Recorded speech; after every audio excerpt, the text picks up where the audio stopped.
Happy New Year, everybody, to the Deathcare and Funeral Nation. I am Lisa Baue, author, coach, and funeral director, and founder of the Funeral Women Lead Foundation, and your host today for 4 Women in a Funeral. Happy 2026. We're so excited to have everyone join us. And with us today are the other parts of 4 women who are amazing women funeral directors and leaders in our profession. Alicia Carr, owner of Kelco Supply. Wynn McBrayer, NFTA Secretary and President of Jones Wynn Funeral Homes and Crematory in Villa Rica, Georgia. And Melissa Posey Loose, Senior Vice President of Communications for Security National Financial Corporation, SNL. And our special guest today, the very first guest of 2026, New Year, is Dr. Jennifer Lares, a funeral director, embalmer, veteran, educator, and founder of Mulling Mortician, and a fellow podcaster as well. Ladies, welcome to 2026. We're here. We made it. We survived. So, how was your holiday? We're just going to go backwards just a little bit. We had Thanksgiving, we had Christmas, we had Hanukkah, we had all the kind of things people celebrate. Tell us how it was. How'd we do? Who wants to go first? Jump right on in. Jennifer, I'm going to call on you since you're our guest. You go first. How was your holiday? Thank you. It was good. It was busy and fatiguing, but good. Fatiguing. So would that be your word, that you would describe your holiday as fatiguing? I would like that to be my word. If that doesn't sound awful, yes. I think it's authentic. Who else? Anybody else want to admit that their holiday was fatiguing a little bit? Just a little? No? No. Everybody had a relaxing holiday. At least I'm not hearing you. No, it was totally chaotic, but it was a lot of fun. So yeah, chaotic. You got a big family. Yeah, Ellen's got a big family, so I'm sure it was a little chaotic. How about you, Elisa? Mine was opposite, actually. We had to switch up some of our traditions this year. Our son and his wife wanted to spend Christmas morning with their daughter. So we ended up at a movie theater on Christmas Day with our other 2 children and their others. And my husband hadn't been to a movie since Something About Mary. So if that tells you anything, but oh my goodness, it was very nice. It was very nice, very quiet, peaceful, and what movie did enjoyable. You go see? Housemaid. The Housemaid. Oh, yeah. How is it? It's a book series, which I hadn't read the books. I guess I didn't realize, but good movie, very suspenseful. Total. I'm not going to spoil it for anybody, but not what you think it would be. Wow. Well, we got to see Wicked. Wicked. It was good. The second Wicked. It was very good. Wicked for good. I loved it. I don't know how many people loved musicals, but I thought it was great because early December, we went to see my daughter in Las Vegas who couldn't get home for the holidays. And we went to the Sphere and saw The Wizard of Oz. Oh. So they did a whole remake and it was really cool. What'd you do, Melissa? Anything yeah, at Sphere is amazing. So yeah, that should be a bucket list for everybody. It should be. We saw the Eagles there last year. It was cool. Same. It was amazing. I went for Kenny Chesney. Oh, yeah. That's cool. Okay, so bucket list for 26. Everybody get to the Sphere because that was cool. Mm-hmm. Melissa, what about you? How was your holiday?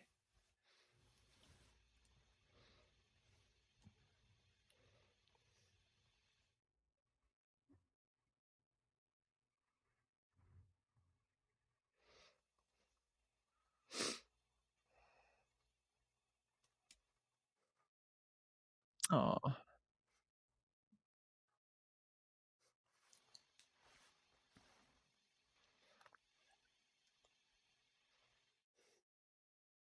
Yeah. It's hard, especially when you're in the healthcare and death care field, isn't it? I remember working at Christmas Day and we had this woman who, bless her heart, she had no children. She was alone in St. Charles and she just asked if she could come be with her husband for just a few hours. How do you say no to that? I could not say no to that. I could not. No, my husband and I came and sat. My parents took care of our little boy who was about a year old at that time, and we just sat in the lobby with her and let her have time. And just the gratefulness that she showed just warms your heart, right? It's like giving back to others. So sometimes we got to work on Christmas. And in funeral service, cremation, cemetery, death doula, no matter what you do, there are times we have to work on holidays. And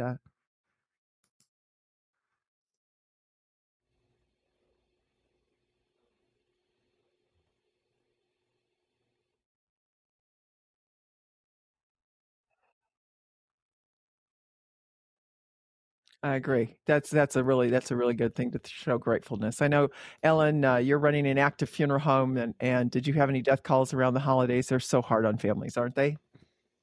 They're very hard, very emotional for our team too, to help people during those times. It's just very, it is what it is. But to have a good team, to everybody lean on each other, I think is very important nowadays to try to keep that balance so that heaviness isn't just on one person. So. Right. Well, I know we switch out the phones, and so you only have the phones for a few hours, and they take turns taking the phones. Mm-hmm. The transfer care team still has to go out and bring those loved ones into our care. So you have to, but we vary that in the schedule, so not everybody's on duty all day on that holiday. So that seems to help quite a bit too. But well, blessings to everyone who worked during the holiday, and I know it's a stressful time. So I like this word fatigue because I think it's authentic. Yeah, we had 3, 4, 5 Christmases because of our families in Colorado and Missouri, and it was a little crazy. And then New Year's Day was like Christmas and holiday put together number 5.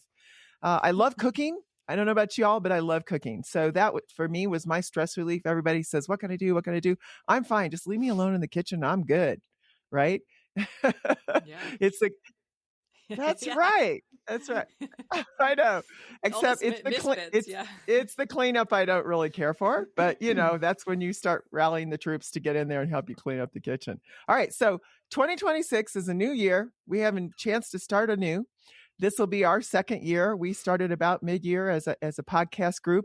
And what do you think is going to happen in 26? What are anybody want to share a goal or a word or something that they're really focused on this year? Okay.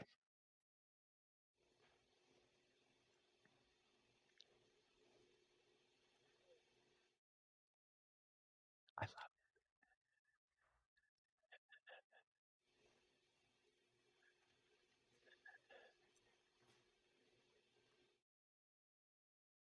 That's awesome. Yeah. I love that. Boy, what a great learner she is, isn't she?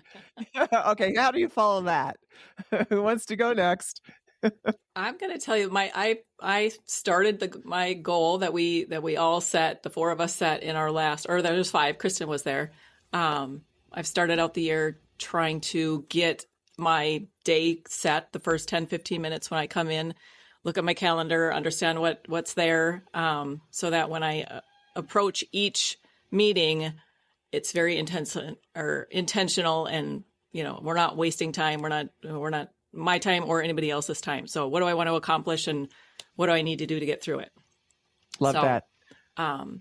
Yeah. So I've started that. I got a little personalized book that's got, I don't know if you can see that, but it has my name it says Elisa on the kind side. of engraved in it. Cool. So very nice. I take it with me now. Whether I go home, I just put it in my bag every day. So yay. I love that. So I've started that. Yeah. Great job, Elisa. I love that. Good job. How about you, Ellen? So movement, just is what was the New Year's resolution, is to be more active. But I think balance is the word I'm going to choose for 2026, is to balance all aspects of life as a mom, as an employee, as a board member, podcaster, just to really have a healthy balance intentionally. So balanced this year. I love that. That's awesome. How about you, Jennifer? They say there's not a work life, but I read something recently about work life, and that's like being a funeral director. It's very difficult, almost impossible to manage. But I think if you set, like you're saying, Ellen, if you set your mind to that mindset, you don't let yourself slip into one or the other. Like, I'm not going to focus all on work, or I'm not, you know what I mean? So I think that's, being purposeful about it is the way to go. Mm-hmm. Organized chaos. Organized chaos. Exactly. That's awesome. Jennifer, how about you? What's your intention for the year? Well, I just turned 49 and I will be 50 this year. So in addition to planning a 50th birthday, which will involve puppies, ice cream, and I'm still putting together the elements of it because I want it to be epic, I'm working on activity and just functional health. I want to make sure that I'm setting the stage for aging with capabilities of still being, agile and being able to move around, and just kind of putting my health, I guess, more to the forefront of my thoughts. I absolutely love that. That's terrific. Terrific, terrific. Well, I've got 4 things written down for my new year. I'll share them. Well, I can't get up because I can't, I will disconnect. But I am going to connect, communicate, collaborate, and co-author. And so also my resolution is to get more weights in. I turned 70 this year. And one of the things I don't do as well as I should is lift weights, which I know is good for your skeletal. So that was something I promised in one of our last podcasts, that I would be working out 3 times a week. And my husband and I just got our physicals, and we have some work to do. And we probably ate too many cookies over December. So we're going to be working on that. So we're excited as a couple, because that's got to have an accountability partner with all this, don't we? Mm-hmm. Right. Exactly. Yeah. Exactly. Well, let's hear a little bit about Jennifer, because she's our first guest, and I'm so excited to have her. She has some plans for the new year. She and I were catching up a little bit right before this, but in addition to being the founder of Mulling Mortician, she is also a veteran. And she spent quite some time over in Germany, I believe, where she was in charge of, I think, this great big active hospital mortuary affairs program from 2007 to 2012. So let me tell you a little bit about her. I'm going to read about her bio because I want to get this right, because it's very cool. And Jennifer is one of the leading educators out there online and moving around in our marketplace in funeral and cemetery and cremation service. And she's doing a lot of cool teaching and educating. And I want everyone to hear about it, because some of the things she's doing are not being done by anyone else. And I'm super impressed by that. Of course, she has her doctorate too. So she's a CFSP, and she has been licensed in Florida since 1998. She holds an active dual license in Texas in 2017 and Colorado in 2025. So she has 3 states she's licensed in. Her career is spanning 30 years, and she's also been licensed in Washington, Nevada, is that correct? Tennessee, and North Carolina. So how about that? Now, if we could just get all this licensing stuff, to where it's the same in every state, this would be easy, right? But Jennifer doesn't wait for that. She just went out and did it anyway. I love that. I love that about you. She served in the U.S. Navy as an active duty hospital corpsman, specializing in mortuary affairs. She began teaching after graduating in 2019 with her doctorate of business administration. And since 21, she's been an instructor with the Northeast Texas Community College Funeral Service Education Program. From December 21 to July 24, she served as a mortuary officer civilian at the U.S. Army Regional Mortuary, Europe and Africa, located in Landstuhl, Germany. Did I say that right? Landstuhl. Mm-hmm. I should. I come from German heritage. Don't speak the language, though. She specialized in returning our fallen service members and other eligible persons to their homes. She has over 8 years of combined experience serving as a Department of Defense mortician. In May of 24, Jennifer, also known as the Mortuary Mary Poppins, and if you go to her website, mullingmortician.com, you'll see her quote that I envisioned the idea of a Mortuary Mary Poppins, and that's the core of what Mulling Mortician is about. So I'm surprised, though, that your mascot is an Anubis for a wide variety of reasons, but you don't have a little Mary Poppins flag or umbrella holding over your head. I know you do. I do that. Yeah. Your little mascot needs an umbrella. So I think that's so cool, though. I love what you've done with this. And this is her passion project. It's a creation committed to providing applicable training options that funeral service professionals can access virtually or on site. She also shares educational content on her YouTube channel and is a frequent contributor to the American Funeral Director magazine, where she's now an on-staff writer, getting paid for it, which I love, at Kate Boylston. And she was featured in the American Funeral Director October 24 and July 25, and more to come. Jennifer is also a continuing education provider in Texas and Florida with the Academy of Professional Funeral Service Practice, APFSP. She's been a guest of multiple funeral service-related podcasts, first time on ours, and actively participates as a mentor to others in the profession. She's published industry research and has presented various death care topics at regional, state, and national events throughout the United States. And she is a podcaster too, and her podcast is called Leading Lady Series. And the other thing she did is she helped us at Funeral Women Lead this last summer in doing some market research that we needed and helped us connect with a lot of the state associations and doing some outreach in that area. So thank you, Jennifer, again for your volunteering as well as all that you do to help the profession. So welcome, welcome, welcome. And tell us, I'm a little curious. I don't know about you all, but I would love to hear a little about your experiences in Germany and what that was really like. Because you're kind of over there with how many people, and you're there for so many years, and you're taking care of all of the repatriations and the loved ones who died overseas. And first of all, thank you for your service and to our country, and thank you for your service to funeral service. But tell us what it was like over there in Germany. Sure. So I was one of a small team. It really just consisted of our director of operations, and then at the time there were 3 others of us, and we covered all of Europe and Africa. So if there was a loss in any of those areas, we would coordinate logistically for movement. We would deal with the countries, so those nations where the body was, and then have to work out logistics in terms of documents and country requirements. We would often get cases that were delayed, so we had difficult embalming cases. And then we also took care of retirees in the community. They have a very large population of American retirees.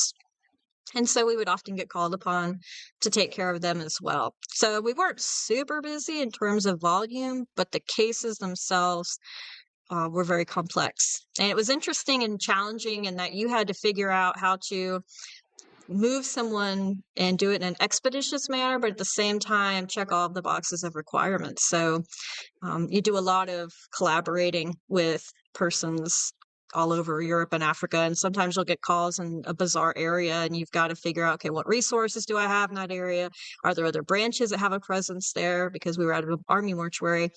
So it's really great in terms of honing your problem solving skills, because you have a lot of stakeholders waiting for updates, just like with any, active duty or any death overseas. And so it's a matter of trying to make things happen smoothly and really just collaborating, cooperating with a variety of people. Interesting. How you probably saw some horrific kind of deaths and had some decedents come to you that were not in very good shape due to the nature of being in service and things happening. So how did you help your staff cope with all those things that you all saw over there? Well, I think, to be honest, the cases I saw when I was active duty were probably worse because that was during Operation OEF. So we had conflict going on at that time. So I would go to Dover periodically and work on them. But what we would do as a team is oftentimes we would kind of assess cases together. And what was nice is I was, from Florida, Texas. I had colleagues from Tennessee, from Louisiana. We were a very mixed bag. And so it was nice to be able to talk with each other about, what do you think we should do about this? Or what would your take be on this? And we really kind of worked together to just to troubleshoot different ways that we could address, a trauma or an issue. And we worked really well together in that regard. And it was nice to be able to spitball ideas back and forth without, worrying about, I have to look like I know everything. It wasn't like that. And I know with embalmers and embalming, there's a little ego sometimes. And I think too, my coworkers served in the Navy with me. I knew them like from many moons ago. So we had a very comfortable conversation ability. And I think that was something you don't always get in the civilian sector because of that level of, I'm going to be willing to tell you I don't know how to do this, or I'm not sure what I should do. So we were able to really learn a lot from each other, and also because we came from a variety of racial and ethnic backgrounds. So, the ability to work on cases and people that don't look like you, and then to be able to find out specific nuances associated with those cases was really a special opportunity. That's cool.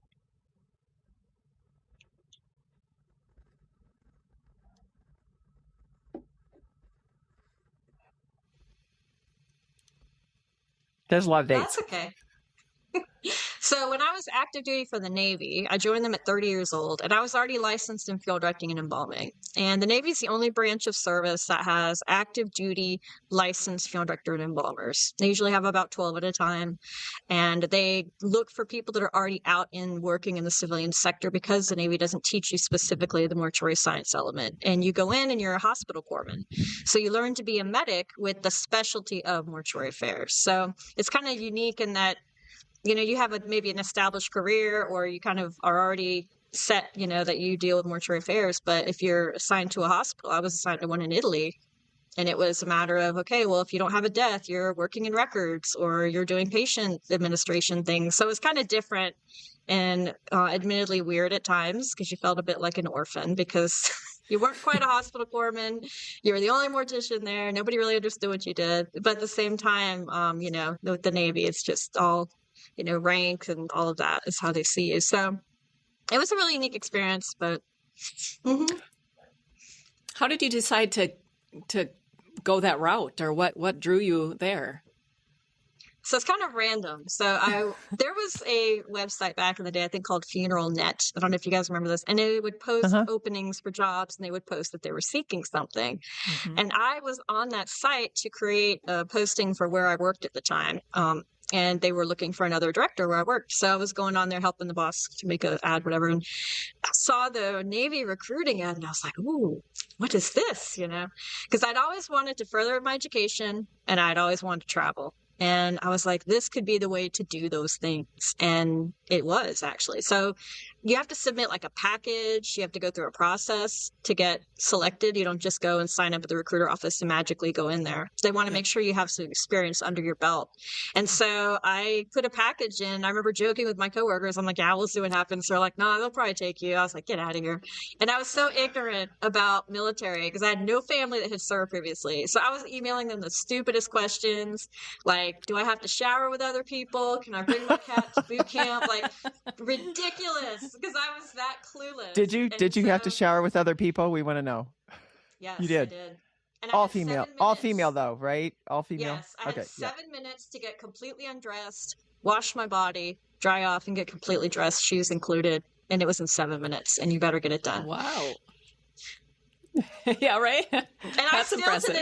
I still to this day shower like pretty quick. I 7 minutes. Take a shorter amount of time than my husband. Not quite 7 minutes, but I'm like in and out of there. I'm like, okay, I'm cleaning them out. Like, so it's one of the things you take with you that you're just like, oh, I didn't take anything. I was a fully formed adult when I joined the military. Well, guess what? You shower in like 8 minutes now. So, I mean, it's so random. I have so many questions though. I know. I'm so glad you shared all that. I don't think people in our profession think about the military as an option. So that's really cool. Sorry, Ellen, didn't mean to jump over. No, it's probably fine because I'm like, you can't even shave in 7 minutes, can you? Like, that's quick. And they don't shave your legs. I know this is random. It's a drive-through. You don't have time for shaving. If you don't shave your legs or anything like that, they would take them away. And see, I'm of Italian heritage, so I at one point pretty sure had a full mustache, and my two eyebrows were beginning to bond with each other. Oh no! And I was like, this is bad. And then finally, right before we graduated, they allowed us to manage ourselves a little bit, and so I was able to peel back the Quasimodo layers of hair off my face and present, So it brings I've always thanked people for their service, but I will now take a second thought of thank you for your service. Like that's roughing it. Have doors on the stalls. You had no doors on the stalls of the toilets either, so you would be sitting on the toilet and people would be talking to you, and yeah. Oh, well, I have 4 kids, so that's that makes sense. There you go. It's raising kids, you never don't care too. You get in there first and you're like timid, and then by the time you've been there for a minute, you just don't even care anymore. You're like, hey, that's a nice tattoo, and you're just having random conversations in the shower because at that point it's just nothing. It's wild. It is, yeah. Wow. And it doesn't sound like you had. I was like, what is this? I was like, I have a mortgage. Why am I here? Like, what was I thinking? Well, when you said you had, dumb questions to ask him, it doesn't sound like they were dumb at all. It sounds like they were pretty accurate. So we still joke about it today. He's like, yeah, you asked me because I'm still friends with. He was actually the director at the German mortuary. He was my liaison when I joined active duty. Yeah, I still remember the email asking about the cat, and I was like, shh. Asking about the cat. Oh, what? You wanted to take your cat with you? Yeah, I had no Yeah. idea. I'm like, what do I do with my cat? Like, what is, do I bring it? Like, what's happening? And they're like, no, you do not bring your No. cat to boot camp. What'd you Like, do with your cat? Now we're curious. What do you do with your I had a pet? Oh my friend that gosh. took care of it for me. I had a friend that took Okay. care of it for me, but yeah, but again, I had no idea. I had no Oh, point of reference. I'm just like, we're just gonna do this. We're just gonna fly in there and do this, and there it was. okay. So anyone who wants to go into mortuary school and wants to do it through the service, call Jennifer because she'll make sure I've asked the you have to questions take a already. shower Yeah, in I've already 7 asked minutes. them. And you can't shave. Oh my gosh, that's crazy. Well, we have talked a little bit about Jennifer helping us start a Funeral Women Lead, starting a support group for women who are in funeral service who are veterans. And it would be pretty cool to also have them become mentors for those that maybe want to go through that route and go through mortuary school at the same time, or through that whole avenue, right? So they can work on the repatriations and travel a little bit and learn to take fast showers. Well, I would think when you get home, you want longer showers. That's just me, but I love a nice hot, warm shower in the morning. Gets me going. And then I turn on the cold water to wake me up at the end, which is what you're supposed to do, what I heard. Well, okay, let's move and tell us about your journey in founding Mulling Mortician. So you get back to the United States, you move to Texas, right? And you start your whole life over after you get out of the service, and you come up with this great idea to start this training program, and you started Mulling Mortician. So obviously you have the Anubis as your kind of mascot, and it says on your website why you chose the Anubis, and I won't read all that, but I think anyone can go to mullingmortician.com and find out. Tell us about that, and how is it going at Mulling Mortician? So what's interesting is I was still in Germany when I went ahead and started Mulling Mortician, because I knew I was coming back and I wasn't sure what I knew. I was teaching adjunct at the time, and I was like, okay, what do I want to do when I get back? Do I want to work in a funeral home? The Army didn't have locations here. It wasn't like I was transferring over. And I was like, you know what? I want to do this. And I thought about coming up in the field, in the profession, and how you have those moments, those aha moments when you learn how to do something either better or at all. And for me, I think of cases. There are still cases I would think of where it's like, God, if I had known how to do that, I could have cared for that decedent or that family that much better if I had known this sooner. And so it's like, okay, what were the barriers to learning and having access? And so I was like, I want to be able to go into a place and help them learn using the supplies they prefer, on the clientele they actually serve, and really just addressing kind of where they're at, what they need help with, and really fine-tuning it without any product influence. I'm going to come in and help you, and we're going to take off from where you are. And that was kind of the motivation. I was like, you know what? I'm just going to do this. And I have people like, nobody's going to pay you. Nobody's going to pay you to come to their place. We're going to pay you to teach you. And I'm like, you know what? We'll see. I was like, I'm obviously not going to be rolling dough. It's the funeral profession, so that's a given. I was like, but I really want people to at least have opportunity and access to things. And I did specialized training while I was overseas. I was the first American to complete the European School of Embalming Skills levels 1 and 2. So I did 2 weeks in Belgium, and we did very intense reconstruction restoration.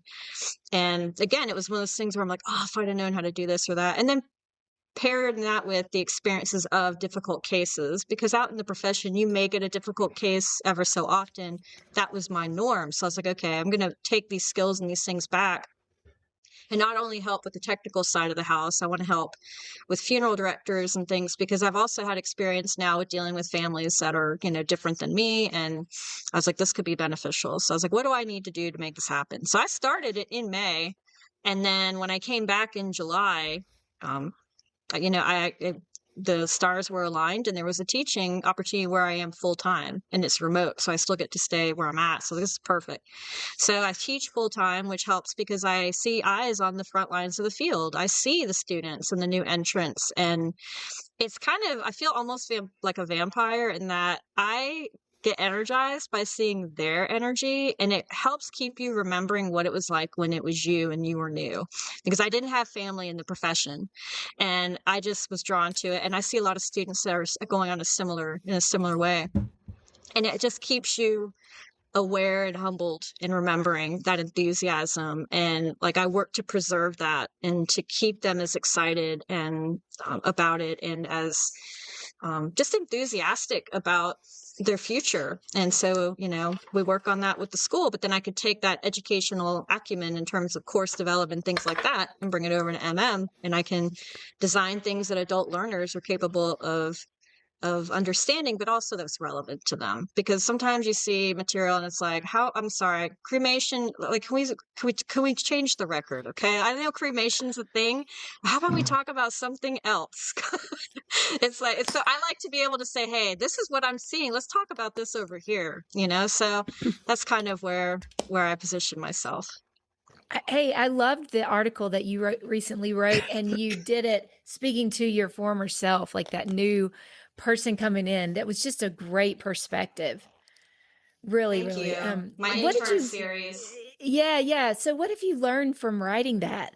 Because I know writing can be such an introspective experience. It was especially that last article that I wrote, the one last lesson, because it was very honest, and it was actually really hard to write. I remember writing it and I felt anxious writing it because I'm like, I'm going to share this with people and they're probably going to judge me, but I'm going to be honest. And these were challenges I had, and I hope you don't have them, but I'm going to make you aware of them anyway. And so I guess just, there's the practical things you learn, but then the last one was, I'm going to tell you some hard truths, and these are things that, are going to potentially shape how your journey progresses. And, this is the reality of things. And so I was very honest in it. And I talked about, compartmentalization. I talked about how sometimes we close ourselves off in relationships without realizing we're doing it, because it just becomes second nature from dealing with difficult things. And I talk about that. And I also talk about how you look for ways to soothe yourself. And sometimes, because we don't talk about how to cope with these. I mean, now we're starting to talk about it, and then as a woman, you obviously don't want to appear emotional, because I'm from the 90s. So I remember what that was like, right? Oh, you're too weak. You can't lift things. So you have this idea of, well, I've got to be, this rock star And the person. 80s. Well, you can't. Yeah. Well, that's not realistic. Still, yeah, the 2020s, I think we're still there, unfortunately. Mm-hmm. Well, okay, so I just want to ask one more thing, then I don't want to take this over. You guys jump in for sure, but Doing great. you mentioned in all of that and explained that these barriers and how we compartmentalize.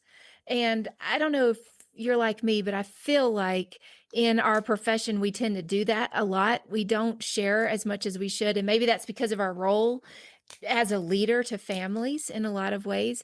Do you sense that might be changing at all with the massive influx of women into the profession? Or do you see any opportunities to break those barriers so that we can come together in community? Yeah. I think we're starting to talk about it, and I think there's less fear. And I think that as a woman, especially as we're socialized, we're expected to be soft, and we're expected to, show emotion. And the problem is that at least I have experienced is you get so good at kind of being that stoic person in the faces of difficulty and trauma and challenging things that you take that home with you. And then it's, why aren't you crying? Why aren't you showing that softness? You know what I mean? And I think that I feel like, this is just my opinion, and I'm very optimistic. I feel like this new crowd coming in is willing to challenge some of these traditional ways that we've gone through our work. And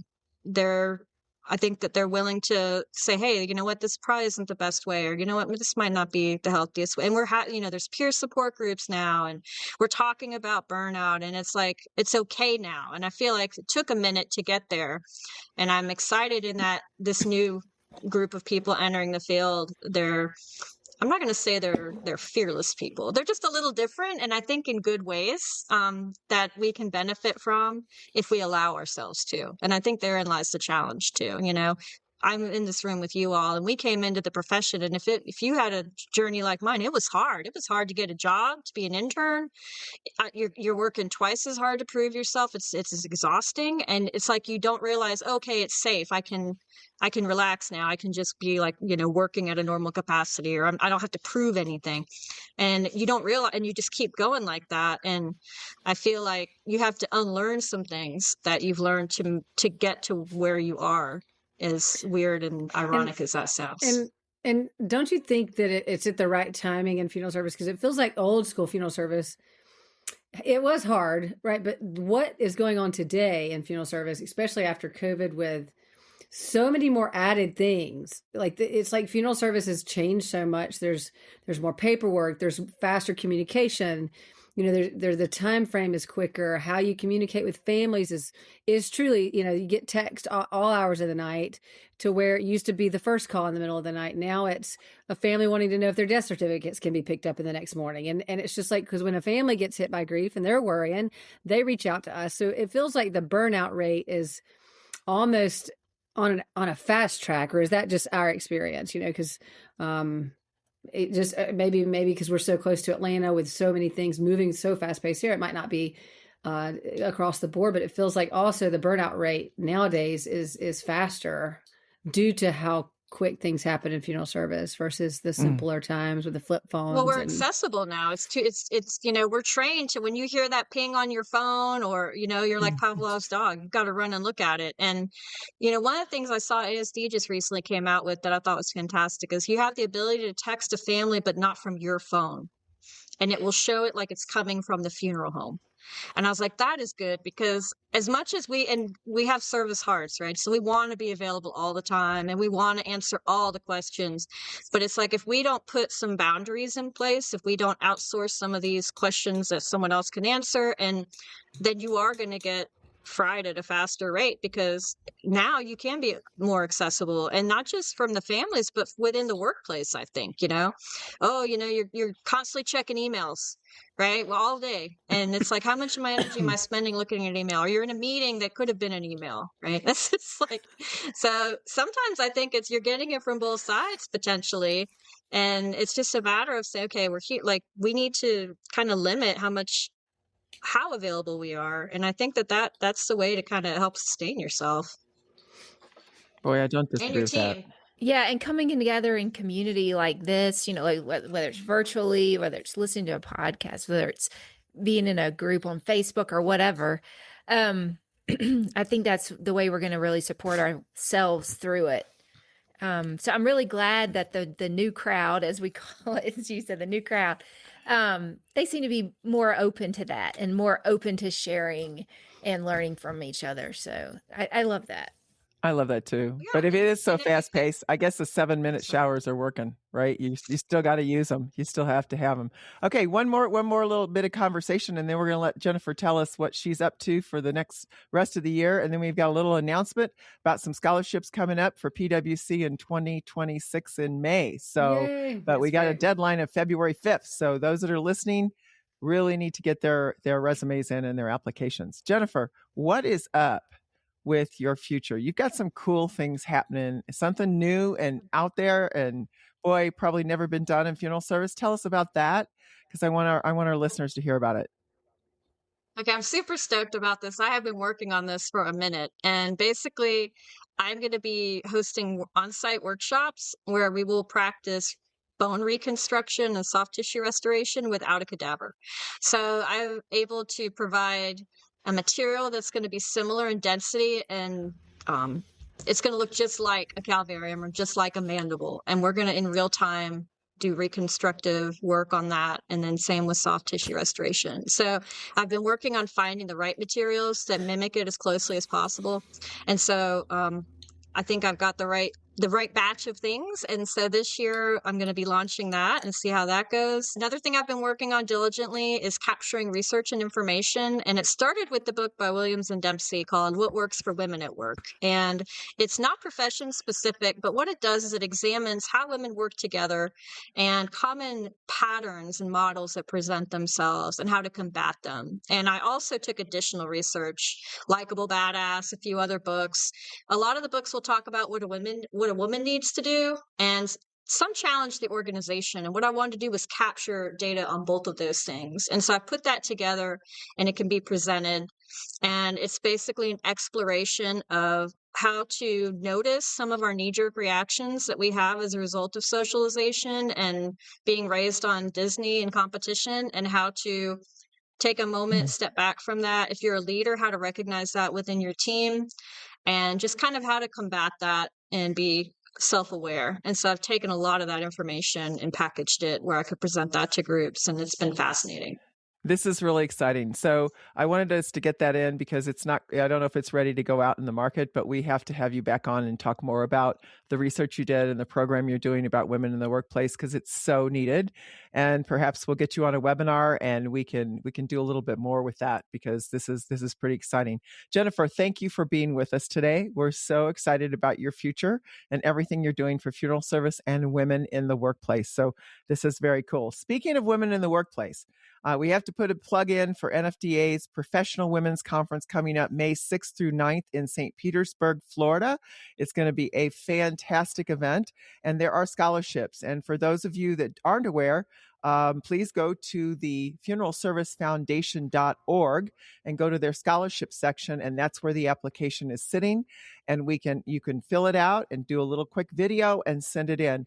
They have to be in by February 5th. So don't forget about this, because we have close to, I don't know, how many do we have last year, Ellen? 150 women that came to Professional Women's Conference known as PWC, and we would love to see more. So get the scholarships in. They pay for your full registration plus hotel, and includes your meals while you're there, most of your meals during the conference, as well as a stipend for travel and other expenses. So we named this in honor of my dad, who was the founder of the very first women's program in funeral service back way back in the day. And our family wants to continue to keep this going and support PWC. So I have to put that plug in there for that. And again, it's a big deal. It's a big deal. Women conferences had a sellout and wait list for the last, I can't even count how many years. So numerous years. Exactly. I was a speaker one year and almost didn't get unwaitlisted. So when I was the speaker, so yeah, definitely go sign up, because scholarship first. Yeah. Right. Well, registration is going to open pretty soon. So as soon as it does, everybody get your hotel and your registration in. Don't forget that. And Ellen was the winner of the very first Inspiration Award too at PWC when it was founded by National Guardian Life. So we're excited about that. All right, everybody. Well, have a great rest of your month. Stay warm or stay cool, depending on how you like it. We, again, are Funeral Women Lead sponsored, and this is For Women in a Funeral, and we will see you in February. Thank you, everybody, for being with us.